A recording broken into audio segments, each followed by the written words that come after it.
Ազգային ժողովի մեծարգո նախագահ, մեծարգո վարչապետ, հարգելի գործընկերներ, սիրելի քաղաքացիներ։ Շատ ցավում եմ, որ ընդդիմությունը այստեղ չի, բայց իմ զրուցակիցը այսպես թե այնպես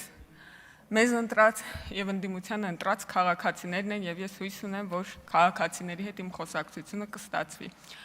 Քննարկում ենք Հայաստանի Հանրապետության կառավարության 2026-2031 թվականների ծրագիրը եւ ծրագրից ակնհայտ է դառնում, որ Հայաստանն այսուհետ որդեգրում է նոր ռազմավարություն, խաղաղության ռազմավարությունը։ Խոսենք այդ ռազմավարության եւ Հայաստանի Հանրապետության գործող սահմանադրության նախաբանի մասին։ Այդ ինչ է գրված, սիրելի ժողովուրդ, Հայաստանի անկախության հռչակագրում, որից մեր ժողովրդի մի մասը, նաև իդեմս ձեր ներկայացուցիչները, այստեղ հետևողականորեն չի ուզում հրաժարվել։ Այնտեղ գրված է. Արցախը Հայաստան է եւ վերջ։ Ձեր թույլտվությամբ մի խոսակցություն եմ ուզում հիշել, երբ պատերազմից տարիներ անց վարչապետին հարցրին, թե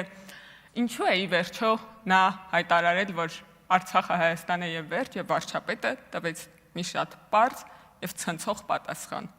դա մեր անկախության հռչակագիրն է։ Եվ իսկապես,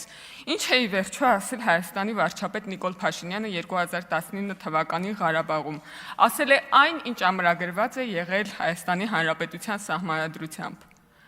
6 տարի շարունակ, սիրելի քաղաքացիներ, մեզ մեղադրել են անկախության հռչակագիրը մեջ բերելու համար։ 6 տարի շարունակ ձեզ համոզել են, թե 44-օրյա պատերազմի պատճառը անկախության հռչակագիրն է եղել,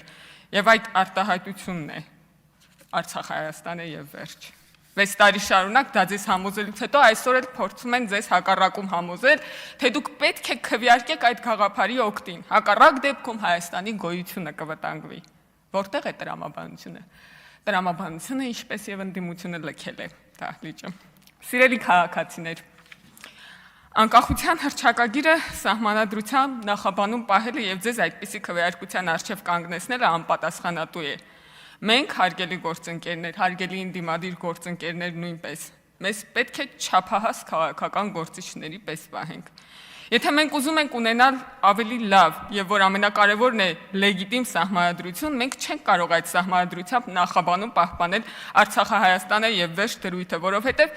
դրանից հետո մեզանից որևէ մեկը չի կարողանալու այոյի քարոզարշավ անել, դուք էլ չեք կարողանալու։ Դա անպատասխանատու գործ չի վարք է, դա փակուղի է։ Դա նշանակում է, որ մենք չպիտի ունենանք նոր սահմանադրություն, այլ համակերպվենք եղած ոչ լեգիտիմ սահմանադրության կիսատ պռատ կարգավորումներով, որից եւ մենք, եւ դուք դժգոհ ենք։ Մեր պետության անկախության հռչակագիրը մեր պատմության մի մասն է։ Այն մեզանից ոչ ոք չի կարող խլել, դա մենք ենք մեր պետության ծնունդի պահին։ Բայց այլ հարց է ժողովրդին այդպիսի քվեարկության առջև կանգնեցնելը։ Դա պարզապես նշանակում է, որ մենք երբևէ սահմանադրական հանրաքվե չենք ունենալու։ Որևէ դեպքում, որևէ ժամանակ, հիմա, հետո, այս հարցը միշտ լինելու է։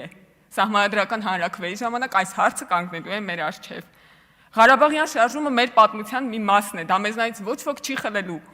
44-օրյա պատերազմը մեր ցավն է, դա մեզանից ոչ ոք չի խլելու։ Բայց այստեղ հարցը ապագայի մասն է, ոչ թե մեր անցյալ պատմության եւ ցավերի։ Սիրելի քաղաքացիներ, ձեզ մոլորեցնելու համար ընդդիմադիր քաղաքական գործիչները հաճախ մեջբերում են Ադրբեջանի նախագահին, ով նույնպես ինչ-որ առիթով կամ առիթներով խոսել է այս հարցի մասին։ Ձեզ անդադ ասում են, լսեք, թե ինչ է ասում Իլհամ Ալիևը։ Ես առաջարկում եմ, լսեք, թե ինչ ենք ասում ինքներս, երբ խոսում ենք այս թեմայի մասին։ Մեր ներքին խոսակցություններում անընդհատ դրսի դերակատարներին հրավիրելով մասնակցելու մեզ զրկում ենք իրական խոսակցության հնարավորությունից եւ լծակներ ենք տալիս այդ դերակատարներին որոշել, թե ինչն է մեզ համար ճիշտը, ինչը սխալը, ինչն է մեզ համար լավ ու ինչը վատ, հետեւյալ տրամաբանությամբ։ Այնինչ ասում է Ադրբեջանի նախագահը, մեզ համար սխալ է ու վատ, հետեւաբար բոլոր դեպքերում անվերապահորեն պետք է անել դրա հակառակը։ Լավ, այսքան պարզամիտ կարելի է լինել։ 5000-ամյա ժողովուրդ ենք։ Ես առաջարկ ունեմ մեր ընդդիմախոսներին առհասարակ։ Եկեք փորձենք մի վարժություն անենք։ Փորձեք ձեր դիրքորոշումները հիմնավորելիս չօգտագործել հետևյալ 4 բառերը՝ Ալիև, Ադրբեջան, Թուրքիա, Էրդողան, եւ հիմնավորեք ձեր դիրքորոշումները։ Չեք կարող, չի ստացվի, որովհետեւ ձեր դիրքորոշումները փոխկապակցված են այդ հասկացությունների հետ։ Սիրելի քաղաքացիներ, դուք մի անգամ արդեն ընտրել եք խաղաղության օրակարգը։ Ընդդիմադիր ամենամեծ քաղաքական ուժի առաջնորդն այսօր ասում է, եթե մենք հաղթած լինեինք, այսօր չէինք քննարկի Տիգրանաշենի հարցը։ Մի կողմ եմ թողնում, որ անկլավների շուրջ քննարկման լուծումներից միայն մեկն է, որ հայաստանյան տիրույթում շարունակաբար քննարկվում է վերջին օրերում, բայց եկեք մտածենք, ինչ են մեզ առաջարկում, նույնը, ճիշտ նույնը, Տիգրանաշենը Հայաստան է եւ վերջ։ Մենք այդ ճանապարհը մի անգամ արդեն անցել ենք։ Այդ ճանապարհը ցավոտ էր ողբերգական աղետներով լի եւ ոչ մի տեղ չտանող։ Մենք այդ ճանապարհը անցել ենք անմնացորդ նվիրումով, ուժերի գերլարումով եւ տանուլ ենք տվել։ Մենք գիտենք, թե ինչ է սպասում այդ ճանապարհի վերջում եւ Հայաստանի ժողովուրդը գիտի դա եւ Հայաստանի ժողովուրդը իր ընտրությամբ ցույց է տվել, որ գիտի այդ ճանապարհի վերջի մասին։ Այդ ճանապարհը, որով դուք ուզում եք անցնել, հարգելի ընդդիմադիր գործընկերներ, մենք արդեն անցել ենք, դուք ուշացել եք։ Հայաստանի Հանրապետության անկախության հռչակագիրը ասում է. գիտակցելով իր պատասխանատվությունը համայն հայության իղձերի իրականացման գործում։ Ինչ ենք մենք ասում։ Համայն հայության հազարամյա իղձը իրականացել է, համայն հայության իղձը անկախ հայկական պետականությունն է եւ այն կա, այն գոյություն ունի։ Տասնյակ սերունդներ պայքարել ու նահատակվել են այդ երազանքի համար։ Սիրելիներ, մենք ապրում ենք մեր նախնիների երազանքի մեջ։ Հայաստանի Հանրապետության անկախության հռչակագիրը ասում է. գիտակցելով իր պատասխանատվությունը պատմական արդարության վերականգնման գործում։ Որն է այդ պատմական արդարությունը։ Հարցրեք մյուս ազգերին ու ժողովուրդներին, արդյոք իրենց պետության սահմանները պատմականորեն արդար են իրենց տեսանկյունից։ Անկամ աշխարհի ամենամեծ պետությունը այսօր պատմական արդարության դիտանկյունից ասում է, որ անարդար է իրեն զգում պատմության դիտանկյունից։ Մենք ասում ենք, Հայաստանի Հանրապետության գոյությունը պատմական արդարությունն է։ Մենք ապրում ենք պատմական արդարության մեջ։ Ինձ համար չկա պատմականորեն ավելի արդար բան, քան այն, որ հայ ժողովուրդը ունի իր սեփական ինքնիշխան ազգային պետությունը։ Հայաստանի Հանրապետության անկախության հռչակագիրը 90 թվականին ի դեպ ասում է. Գերագույն խորհուրդը հռչակում է անկախ պետականության հաստատման գործընթացի սկիզբը։ Մենք ասում ենք.